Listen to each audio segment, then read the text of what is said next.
All right, let's move along, if we may. Ben Bernanke is just finishing up his testimony before the Senate Banking Committee. Our Lindsay Arendt is in Washington with the details on that. And Lindsay, was it another grilling for the Fed chairman?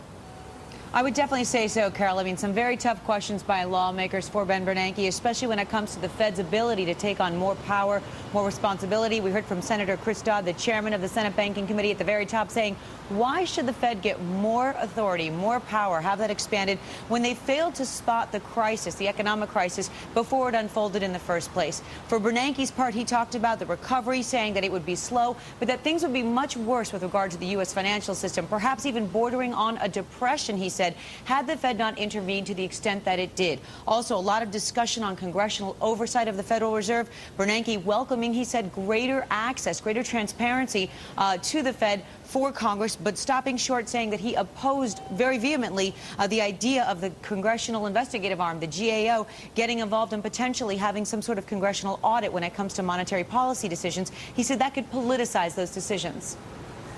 Where I am resisting is congressional intervention in monetary policy decision-making, which I think would... No one is asking for that. That's what is in the law. There's no carve-out for that in the law. There'd be nothing to stop you, for example, from saying, I didn't like that There policy. is no law presently. In the proposed law, in the proposed bill. Well, then we would carve that out and make sure that that wouldn't be there. Well, then I'm very open to working with Congress with that carve-out.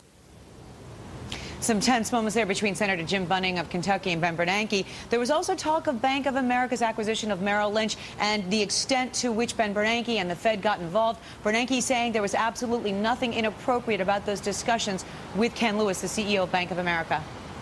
We wanted to make sure that the financial system was stabilized and protected.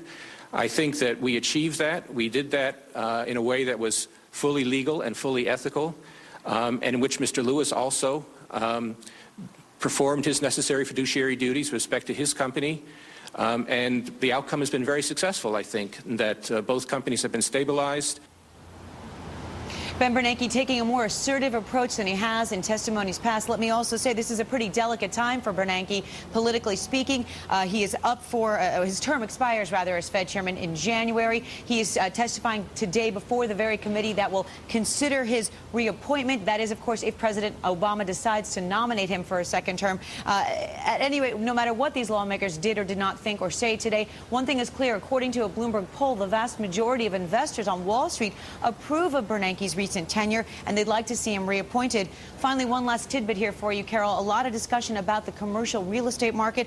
Fed chairman saying that he was closely monitoring events there and that there could be some challenges ahead in that situation, in that market, rather. Back to you. Right. There's a lot of talk about that. Lindsay, thank you so much.